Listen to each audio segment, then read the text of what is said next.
Let's talk about the listening strategy of analyzing. All right, so to begin, you want to offer your interpretation in a tentative way rather than as an absolute fact. This means you may consider adding hedges to your sentences, things like saying maybe, perhaps, or I wonder if, and this can help make it a gentle way of analyzing the situation. So let's give a hypothetical scenario of we're all in quarantine and your friend calls you freaking out because they texted their partner and they never texted back, or it's been hours since they texted back. And you don't want to just outright say, hey, you're being ridiculous. They are absolutely not ignoring you because this is their biggest fear. They're like, they must be ignoring me. Our relationship is doomed. You might say, hey, maybe they just didn't see your phone call. Maybe they're still working. Perhaps they're going to call you in a little bit.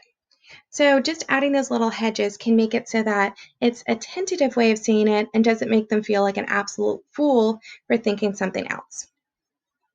All right, the next one was that you want to make your analysis reasonable.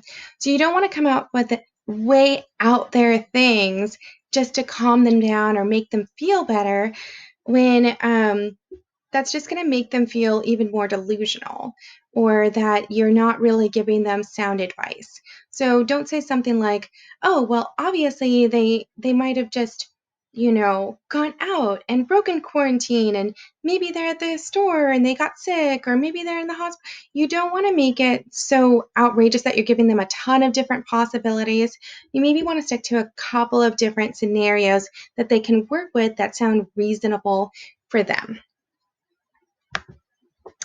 All right, the next one is you want to make sure that the person is receptive. If they are in the midst of just going over their information and they're going, hey, I'm really freaking out here. They haven't texted me back. I just feel really insecure, and they're crying and they're not really receptive to listening to you. That's not a good time to try to give them an analysis of what's going on. You might just try to speak to the emotions first and foremost.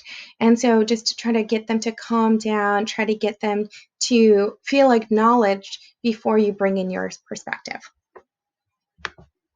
The next one would be that your motive should be to help them. So you're not analyzing to criticize or to show off, or even with other hidden motivations.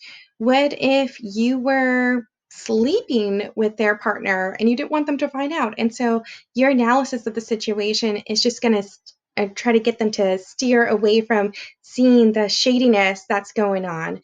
Or maybe it's because you didn't really like their partner and you're going to feed into it and give that analysis of, yeah, they probably are cheating. Maybe your relationship is doomed.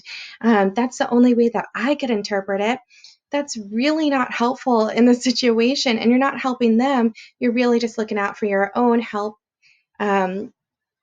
your own self, and trying to think about what is actually useful to you. So just think about all these strategies when you think about giving somebody an analysis. All right, I hope you learned something from this short video.